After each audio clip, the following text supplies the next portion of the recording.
po, good morning po. At ayan po, at alas 5 na po ng madaling araw ay nagawa ko na rin po itong ating mga gelatin. Ito po ay 100 pieces na ganito.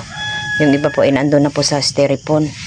At mamaya po ay magdadagdag pa po kami ng mga styrofoam po.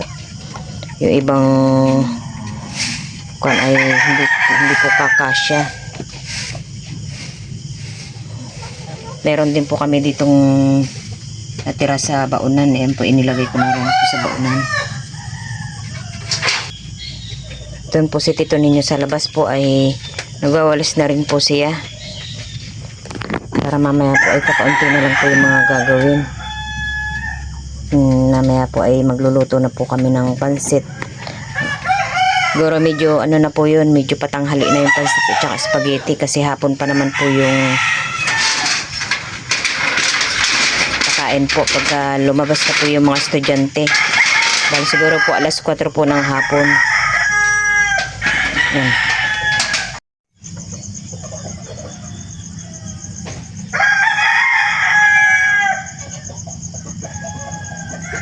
Ready na din po itong ating lumpia. Ito po ay pinabalot ko na po kay Tita Ago po kagabi. Nilagay ko na po sa styrofoam.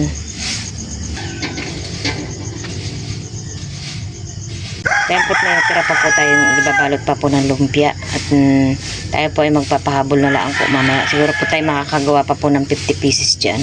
Medyo madami-dami pa. Naghihiwa-hiwa na po si Tita Nini at saka si Raisa at saka si Tita Ago ng ating papansitin. At para po mamaya ay konti na lang po yung mga gagawin. Kami nagtutulong-tulong na po ng paggagayat.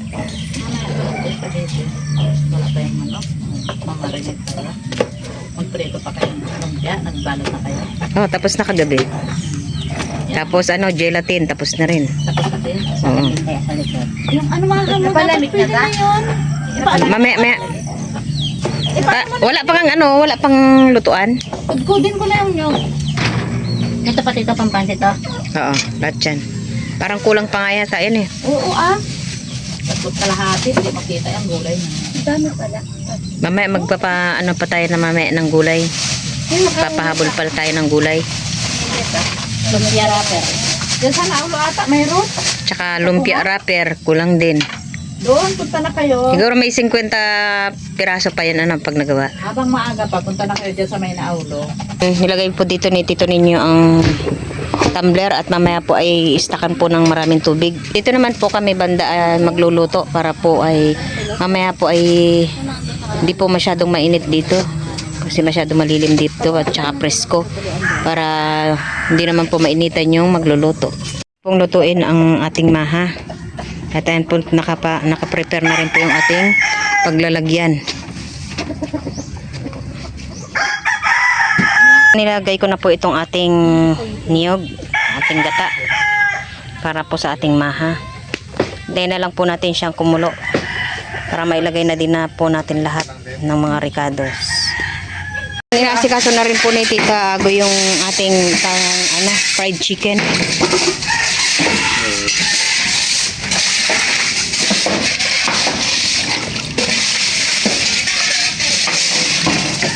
Ilagay na po natin ang lahat ng ricado. Hintayin na lang po natin kumulo uli at ilalagay na po natin yung ating cornstarch.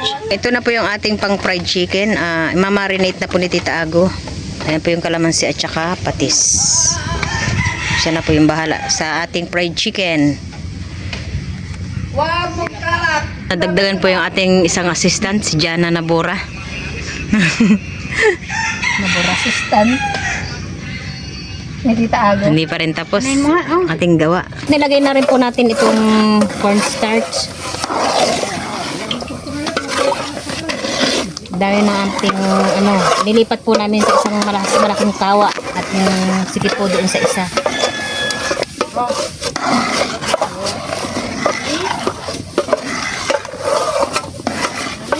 Ayan, ito na po yung aming nagawa po na maha. Kundi fried chicken. Ilang piraso yan? Ilang piraso daw doon? Medyo marami-rami po itong 2 kilo. 15 yan, sabi mo diba? 15? Yung manok. Luto na din po itong ating pansit. Dito lang. Ay, dito lang ibigay. Dami. Ito pong pansit po namin ay dinagdagan na din po namin. Bali, 6 na kilo po ito. Inuumpisa na rin pong iluto yung ating spaghetti. Yung gulay ito eh. Marinate na din po natin itong ating pang fried chicken. Iko-coating na lang po ito sa breading mix at saka harina. Mga anak nila. At po, malapit na po kami matapos. Kino-coat na po itong ating fried chicken. Yan po si Tita Iday, tsaka si Raisa. At meron tayo tong. At ito po yung ating lumpia at atin na pong ipiprito pagka tapos na pong iprito yung fried chicken. Ipiprito na rin po namin itong ating fried chicken. Tita Ago ang ating taga-prito. Butit po dito at maganda pong magluto at malilim. Ito po pala ay yung paglalagaan po ng ating pasta. Ito po si Auntie Maris at siya po yung nagluluto po ng spaghetti. At siya din po ang nagluto ng ating pansit. Siya po yung asawa po ni Uncle Paos. Yan po at nag-unti-unti na po kami ng gawa at maya-maya. Anong oras na ba? Alauna? Alauna na po pala. Pero mamayang pa naman po, alas 4 pa naman po yung pakain at gawa po na may para po yung sakto po ng labas ng mga estudyante. Yan po at mayroon na po tayong naiprito. Tikman yung mga anuhan natin dito ay. Medyo marami-rami na po itong napiprito.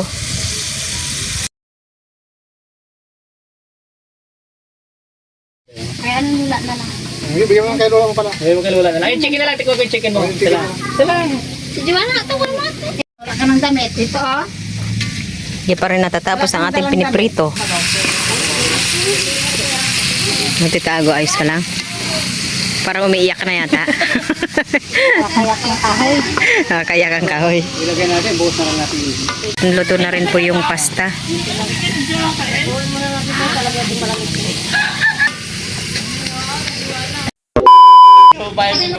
Tayan po kami po ay nakahain na. Ito po yung handa ni Kinkin. Meron po siyang spaghetti, meron po siyang fried chicken, tsaka lumpiang Shanghai. Tsaka ito po, at meron po tayong pansit. Yan po. At may maha pa. Opo.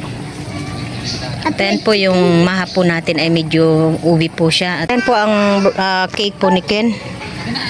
Happy 5th birthday Ken from Ma'am Carol. Thank you po Ma'am Carol. Ito po, Ma'am Carol, sa pagdala ng cake. Thank you daw po Ma'am Carol sa inyo pong Dalang cake. pinadala pong para po kay Ken Ken.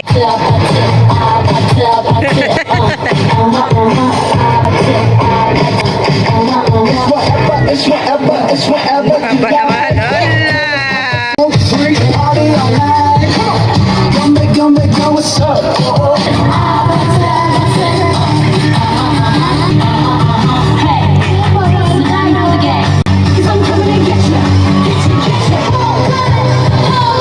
May kaunting bata na. Maghintay pa po tayo ng kaunti. Medyo maraming bata na po. Hintay pa po tayo ng kaunti.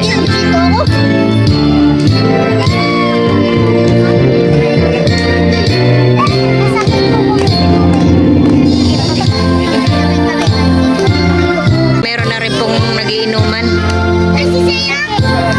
Maya-maya po tayo po ay mag-umpisa na po.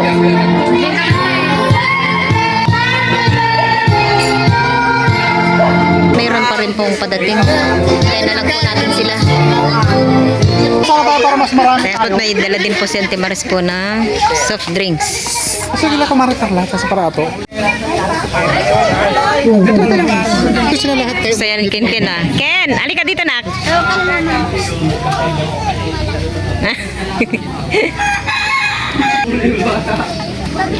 Ayaw.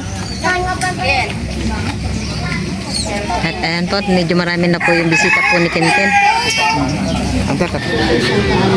Panginoon, maraming salamat po sa magandang araw nito na pinagpipon niyo po kami lahat para i-celebrate ang 5th birthday ni Ken. Na malakas sa pangangatawan, magkaroon ng takot sa Diyos at pagmamahal sa kanyang magulang at lumaki ng isang mabuting bata. At pinagpapasalamat din po namin ang mga pagkain na nasa harap namin ngayon na handog niyo po, Panginoon. Naway ang mga pagkain po ito ay magbigay sa amin ng kalakasan, sustansya, yun naman po ang aming hinihiling sa pangalan ng Jesus. Amen. Kantahan po natin si Ken Ken. Oh,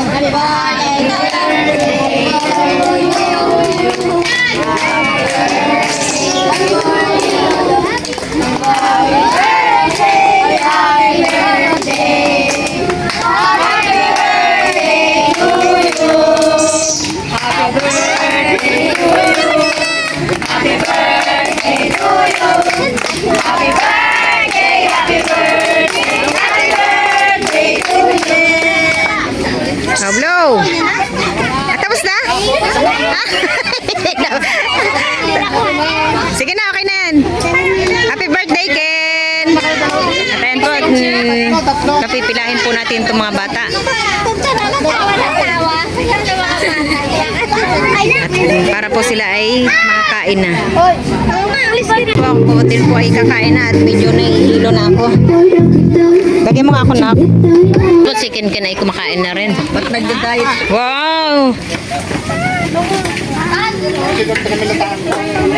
Mga ano yan, anak. Dinayat ako ni sila.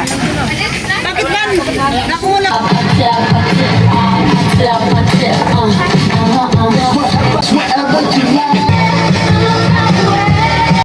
Ayan, i-open na po ni Ken Ken yung kanyang regalo. Sabihin mo na.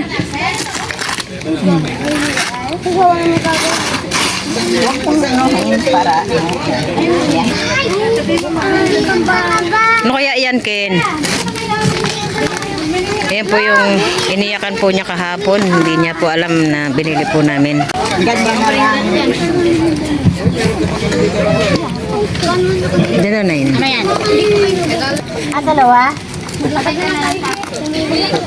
Hop, ano kaya yan? Wow! Boya? Iniyakan niya kahapon yan. No, kaya matingin. Wow! Yan po yung iniyakan po ni Ken Ken kahapon. Nakala po niya hindi namin binili. Sumama po yung loob niya.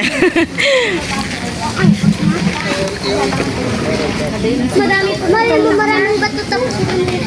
Ano yun? Ay, galing nga. Sabi ko na nga ba eh. Ipadating pa po na bisita si Ken Ken. Kalimutan po yung ating gelatin. Sa mga bata? Oo. Sabi ko sa'yo eh. Nakalimutan. Nakalimutan.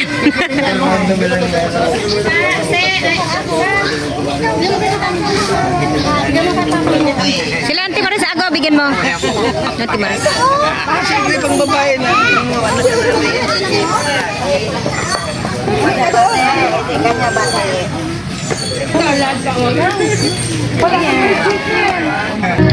Ayan po, nandito na din po yung ninang ni Ken Ken.